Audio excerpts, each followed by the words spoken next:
Welcome back, everyone. Today, we're going to be diving into something pretty important, but maybe something you haven't thought about too much before. Yeah. It's the kind of hidden dangers that girls face when they're collecting water Right. in rural communities around the world. Yeah. It's a problem most people don't realize is such a huge issue. We all know water is essential, Right. for life, but Yeah. for millions of girls around the world, just the journey to get it Yeah. can be super risky. It really can. Yeah.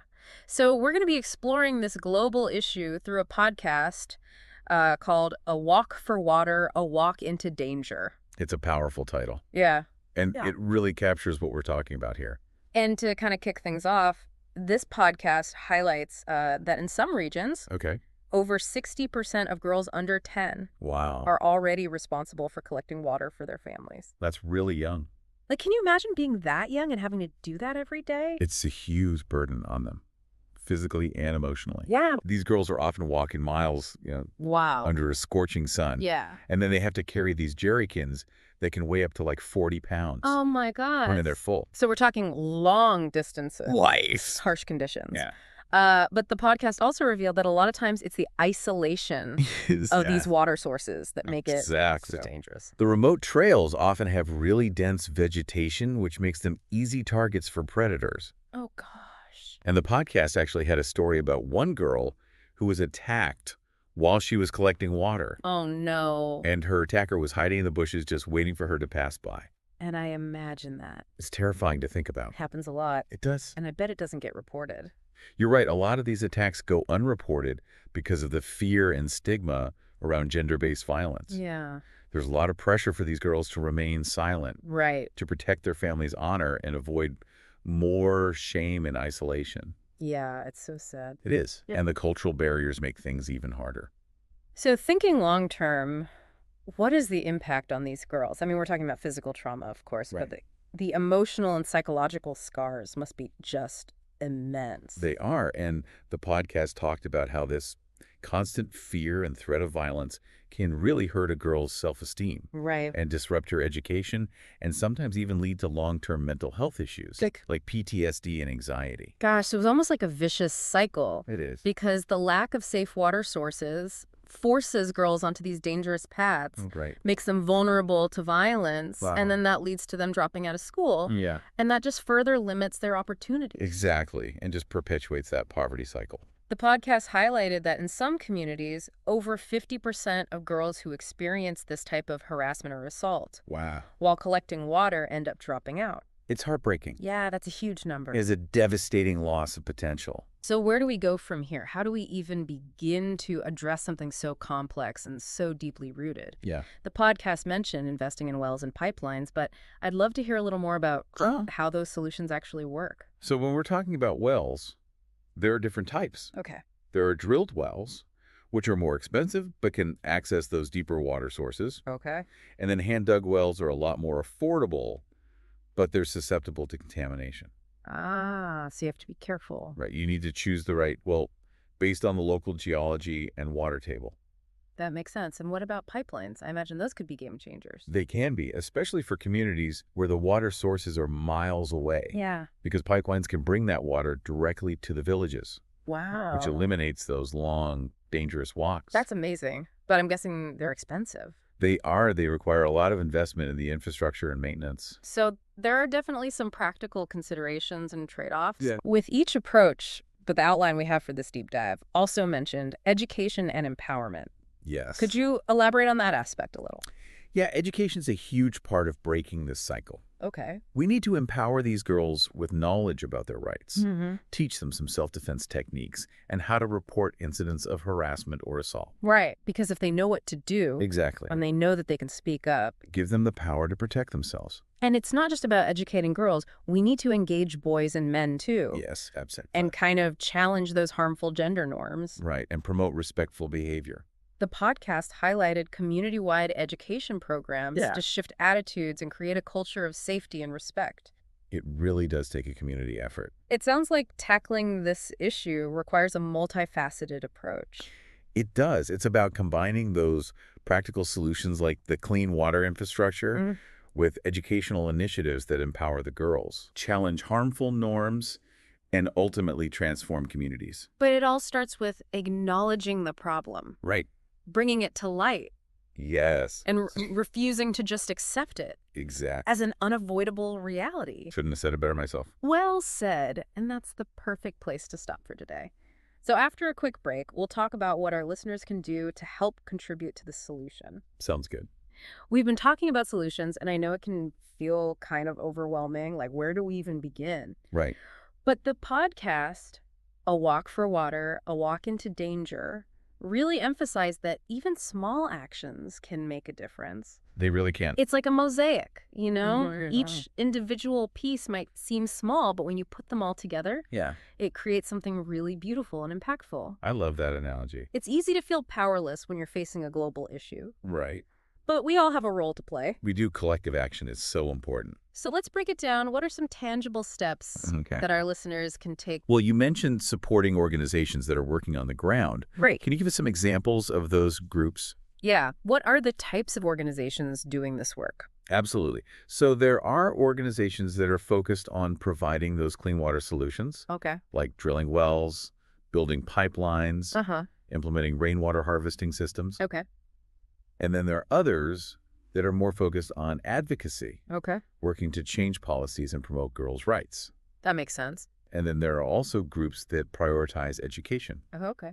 empowering girls with knowledge and skills to protect themselves and advocate for change. So it sounds like there's a lot of different types of organizations There are. tackling this issue from all these different angles. Yeah. So if someone wants to support these organizations, where do they even start? Right. Is it all about financial contributions? Well, those are definitely important. Even a small donation can go a long way. Yeah. But there are other ways to contribute too. Volunteering your time and skills can be really impactful. Like what? It could be anything from fundraising, Okay. organizing events, Uh-huh. helping with social media campaigns, Oh, yeah. or offering translation services. And a lot of that can be done remotely. So Yeah. it doesn't matter where you live. Exactly. You can get involved. Anyone can help. But I'm curious for listeners who want to get more deeply involved, Yeah. maybe with advocacy efforts, what can they do? Well, there are a lot of advocacy groups that are working to change policies Mm-hmm. and make sure that girls are safe and their rights are protected. Okay. You can get involved with these groups by writing to your elected officials, Okay. participating in protests, Oh. or even helping to organize local events. So there's a whole spectrum of ways to get involved, There is. from individual actions to collective efforts. Exactly. But before someone can jump into action, they need information. Right. How can people learn more about this issue? There are so many great resources out there. Like what? There are documentaries, podcasts like the one we're discussing, Uh-huh. reports from human rights organizations, and academic journals that offer a lot of in-depth information. So it's really about going beyond just awareness and diving deeper into the complexities and the causes and the solutions. Exactly. And it's important to amplify the voices of those who are directly affected. Yeah. Seeking out stories from girls and women who have faced these dangers can give you really valuable insights. So true. It's about centering their experiences, listening to their needs and making sure their voices are heard. Absolutely. So we've talked about a lot: supporting organizations, volunteering, engaging in advocacy, Right. prioritizing education and awareness. Yeah. What would you say to someone who's feeling overwhelmed? Like their actions won't make a difference. I get that it's easy to get caught up in the enormity of it all. Yeah. But I would remind them that every little bit helps. Every drop in the bucket. Exactly. Change happens little by little. Through the work of everyone. It's a collective effort. Like that saying, What is it? what you do makes a difference. Uh-huh. And you have to decide what kind of difference you want to make. I love that. Even small actions, when multiplied by thousands or millions of people, Yeah. can have a huge impact. They really can. It's about changing our mindset. From feeling powerless to feeling empowered. Right. We have the power to make a difference. So well said, and I think it's time to move on to those larger systemic changes Okay. that need to happen to create a more just world for girls. Yeah. Individual actions are crucial, Right. but we also need to address the systems and structures Yes. that perpetuate this crisis. Absolutely. So let's dive into that conversation after a quick break. So we've talked about those individual actions, but as you said, systemic change is really important. It is. It's crucial. The podcast really highlighted how clean water isn't just a practical thing. Right. It's really intertwined with gender equality Exactly. and empower. When girls are freed from having to collect water all the time, Yeah. it opens up so many opportunities for them. For education, for economic participation, even just for having a voice in their community. Exactly. It's about breaking down those barriers that hold women and girls back. So what are some of those barriers and how do we even start to dismantle them? Well, the podcast talked about policy changes. Yeah. What are some concrete examples? One really important area is land ownership. Okay. In a lot of cultures, women don't have the legal right to own land Oh, wow. or inherit it. So they don't have any control over the resources. Exactly, and that includes water. So giving women those rights could really change things. It would empower them to make decisions about water management and infrastructure. It's about giving them a voice.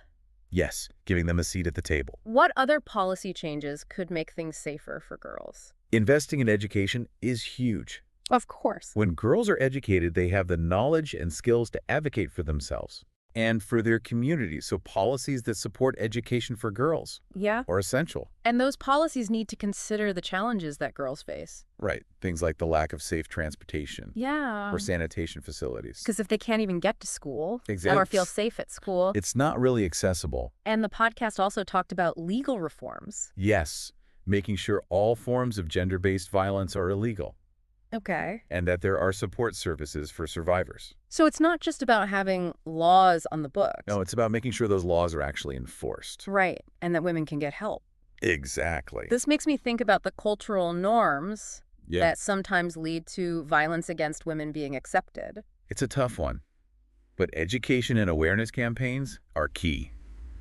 How do we change those attitudes? We need to engage with communities, Mm. challenge those harmful stereotypes, Yeah. and promote respectful relationships between boys and girls. The podcast talked about an organization that works with men and boys Yes. to challenge those traditional ideas of masculinity. It's so important to get everyone involved. And to understand that this isn't just a women's issue. Right. It's a societal issue. And we all have to work together to fix it. Exactly. But that work needs to continue. It's not a one-time thing. We can't just have a conversation and think everything's fixed. We need to be committed for the long haul Keep investing and challenging the status quo. and making sure we're always learning and adapting The podcast talked about monitoring and evaluating programs to make sure they're effective. and responsive to the needs of the community. Right, because those needs can change over time. So it's a journey, not a destination. Well said. We have to keep working together to create a world where girls can walk freely Yes. and safely, not just to fetch water, right, but to achieve their dreams. to reach their full potential. And I think by working together, Yeah, we can make that vision a reality. I believe that too. I hope our listeners feel inspired to join this movement. Me too. Remember, every action, every conversation makes a difference. It does. So keep learning, keep engaging, and keep advocating for a better world. Thank you for joining us today. And that's a wrap on this episode. Until next time. Stay curious and keep diving deep.